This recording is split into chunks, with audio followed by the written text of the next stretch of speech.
안녕하세요. 오늘은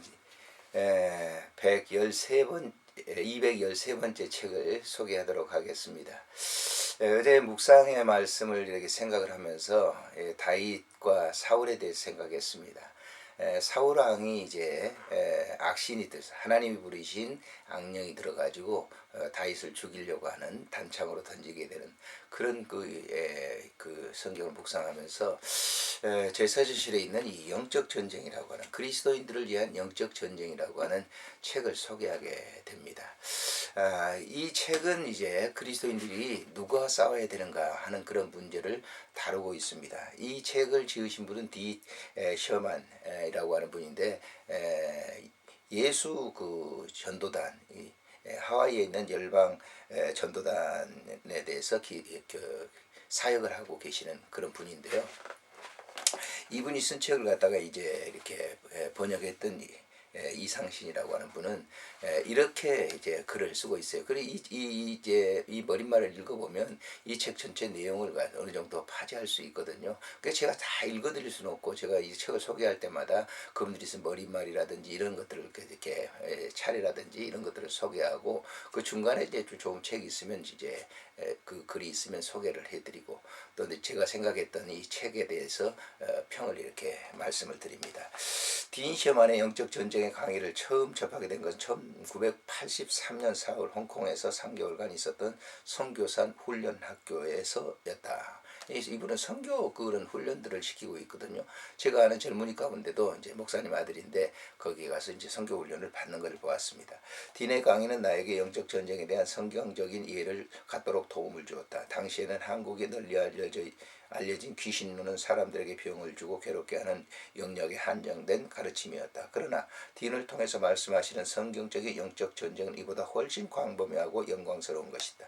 영적 전쟁은 모든 그리스도인들이 반드시 알아야 할 영적인 하나님의 원리 원칙이다. 이는 우리의 삶에 있어서 그리스도의 권세 있는 이름으로 승리를 맛보는 것만 말하는 것이 아니다. 영적 전쟁은 우리로서 지역과 도시, 사회, 강영역 그리고 나라의 방향까지 영향을 미치며 어둠의 나라가 물러가고 하나님의 나라가 이 땅 가운데 이루어지게 하는 것을 말한다. 하나님은 우리를 통해서 이 세상에 하나님의 나라가 임하기를 원하신다. 그래서 하나님은 우리에게 영적인 능력과 권세를 주셔서 어둠의 왕국을 파하며 하나님 나라가 이루어지도록 하시는 것이다. 이는 마치 여호수아를 앞세워 약속의 가나안 땅을 정복하는 과정과 같은 것이다. 루이스는 사단의 정책에 이렇게 말한 바 있다. 악마와 관련한 사람은 두 가지의 오류에 빠질 가능성이 있다. 이 두 가지가 모두 잘못이며 또 서로 반대되는 것이다. 하나는 악마의 존재를 믿지 못하게 하는 것이고 다른 하나는 악마를 믿고 건전하지 못한 지나친 흥미를 느끼는 일이다. 악마들은 이 두 가지를 다 좋아한다. 이렇게 위장된 그런 것을 할 수 있다는 것이죠. 사역자들 안에서도 얼마든지 악마가 위장해서 그 사역에 가장을 해서 하게 하는 천사로 가장하는 그런 일들을 하게 할 수 있다는 것이죠. 사단의 대표적인 성품은 거짓말이다. 그는 거짓의 아비다.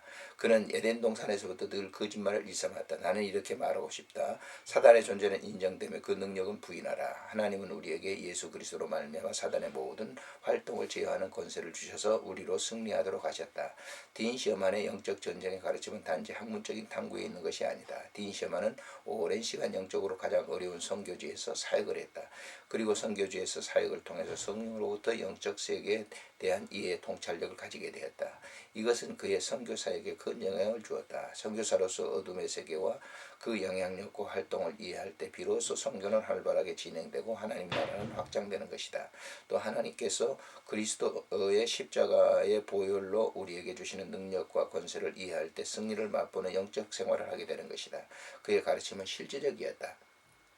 주 예수께서는 내가 너희에게 뱀과 정갈을 밟으며 모든 원수의 능력을 제어할 권세를 주셨으니 너희를 해야 할 자가 결단코 없으리라 하고 말씀하셨다. 교회는 항상 이기는 것이다. 사단의 왕국은 교회로 말미암아 항상 패할 수밖에 없다 라고 하는 얘기를 합니다. 그러면서 차례 감사의 글 제1장에서는 생사를 건 투쟁 올바른 교리, 성경적인 신앙생활, 부흥하는 교회, 소위 잘나가는 교회의 모습이다. 그러나 그 지역의 어두움 세력은 그 교회로부터 전혀 도움을 받지 않을 수도 있다. 왜? 그것은 우리가 군사로 부름받은 것을 쉽게 잊으며 그리스도인으로 싸우기 싫어하기 때문에 그렇다. 제2장의 가장 큰 모험, 우리는 지금 전쟁 한가운데 있다. 하나님 우리를 의의 싸움에 참여시키기로 작정하셨다. 우리에게 주어진 임무는 하나님 나라를 회방하거나 더럽히는 것을 격파하고 이동의 세력을, 어둠 세력을 몰아내는 것이다. 제3장에서는 적으라는 것, 지피지기면 백전백승이다. 파멸로 이끄는 사단의 미끼는 매우 매혹적이고 기만적이고 정교하다. 사단은 신문의 운세나 별자리 카드점을 통해서 우리의 미래의 파멸의 씨앗을 뿌리며 우리가 의기소침해지거나 우울해질 때도 포착에 맹공격을 본다. 오늘날 나오는 그 신문에 보면 그런 사주라든지 이런 별자리 운명이라든지 이런 것들이 다 사단이 장난들이다라고 하는 것이죠. 4장에서는 세 가지 싸움부터 어떤 전쟁이든 전략적 요충지는 공격 대상 제1순위다. 생각과 마음의 입술을 사수하라. 불신과 낙담, 열등감과 죄책감 등 우리 생각 속에 지어진 공중두각들, 마음을 괴롭게 하는 모든 잘못된 태도, 기만과 비난 등 사망을 가져오는 저주의 말들, 이 모든 곳에 파수꾼을 세우고 철통 경비를 강화해야 된다. 제5장에는 영적으로 강하게 되는 방법이 뭐냐? 새신자라고 해서 영적으로 약한 것은 아니다. 하나님과 열린 대화를 하고 하나님 말씀을 묵상하고 겸비함으로 서로 관계를 맺으며 또 성령 안에서 기도하고 붙잡는 기술을 익히며 총을 겨눌 곳과 겨누지 말 곳을 분별한다면 누구나 영적 전쟁의 용사가 될 수 있다. 6장에는 눈에 보이지 않는 영역, 전파, 가스, 세균들이 보이지 않는다고 해서 그들의 존재를 부인할 수 있는가? 우리의 모든 주위에 하나님께로부터 우리를 지키도록 특별히 임명받은 천사들이 있으며 사단과 타락한 천사들의 악한 영들도 있다. 보이지 않는 세계가 보이는 세계보다 실제로 더 견고하다. 제7장에는 사단의 조직과 전략, 사단은 세상에 일어나는 사건들을 관찰하고 조정하기 위해서 정사와 권세와 능력이라는 체계적인 조직을 갖고 있으며 인간 세상을 파괴시키려고 어둠 세력과 악한 영들을 동원한다. 이에 대해 우리는 중보 기도와 다양한 사역을 통해서 굳건히 맞서야 된다. 오늘날 일어나는 그 세상의 권력의 투쟁 보십시오. 요즘 이제 국회의원 선거가 가까웠습니다만은 정말 그 암투죠. 이런 것들은 다 사단의 세력이다. 우리는 그것을 위해서 이기기 위해서 기도해야 된다. 참 나라 민족을 위해서 이런 여지러운 세상을 위해서 기도해야 된다는 것이죠. 8장은 하나님이 주시는 권세와 사용하기, 사단은 우리가 하나님께로부터 위임받은 영적 권세를 빼앗기 위해서 위한 노름을 멈추지 않지만은 하나님은 약속대로 예수님을 보내셔서 사단이 빼앗은 권세를 되찾아 주셨다. 우리가 예수 그리스도를 통해서 하나님과 더불어 사귐을 갖는 한 우리는 가진 권세는 온전히 보존되게 될 것이다. 제9장은 하나님의 사랑은 왜 악을 내버려 두시는가? 악이 왜 이곳에 존재하는지 모른다면 악을 대적할 수도 없고 훌륭한 영적 군사가 될 수 없다. 하나님이 이 땅에 악을 내버려 두시는 이유는 우리와 교제를 원하셨던 태초의 인간 창조의 목적과 상통한다. 하나님과 친밀하게 교제할 수 있는 자유의지를 악을 견뎌도 좋을 만큼 고귀한 것이기 때문에 그렇다.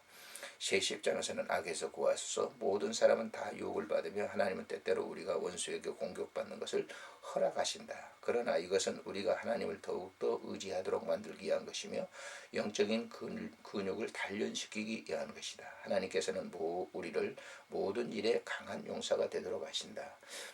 우리가 이제 사람의 지체도 그렇습니다. 뼈가 강하기 때문에 그 사람이 건강한 게 아니고 근육이 튼튼하기 때문에 그 뼈를 감싸고 있는 이 조직이 튼튼하기 때문에 건강하다라고 하는 말이 있죠. 우리의 이제 골조가 하나님의 말씀으로 되어 있다고 하면 이게 우리의 이 근육은 성령께서 그 살을 근육을 붙여주셔서 우리가 건강한 그리스도인으로서 생활을 할 수 있다라고 하는 원리와 같은 것입니다. 기도에는 정말 변화시키는 능력이 있는가? 뜻이 하늘에서 이룬 것 같이 땅에서도 이루어지다. 아무런 변화도 일으키지 못하는 기도라는 것을 아시면서 예수님이 이렇게 기도하라고 가르치셨겠는가? 주기도문은 역동적인 기도의 지침이다. 우리가 기도하면 하나님의 손이 움직이는 것을 볼 수가 있다. 제12장 영적 전쟁이 임하는 방법이 뭐냐? 영적 전쟁은 마귀를 꾸짖는 것이 아니다. 회개하는 것, 직접 그 땅 가운데 들어가 하나님의 주권을 선포하는 것, 연합하는 것, 하나님 말씀을 순종하는 것, 찬양을 하는 것 등 진리를 품으면서 원수를 분별하고 하나님께 헌신하는 매일의 삶이 영적 전쟁이다라고 하는 것이죠. 참으로 이 책은 제가 볼 때 오늘 이 시대를 살아가는 우리들에게, 그리스도인들에게 영적 전쟁의 그 군사로서의 삶을 살도록 하는 것 같습니다. 우리가 다윗이 사울의 그 관계를 갖다가 이기고 승리하고 그가 왕이 될 수 있었던 것은 바로 하나님이 주신 지혜로 말미암아 그렇게 승리할 수 있었다라고 하는 것이죠. 안녕히 계십시오.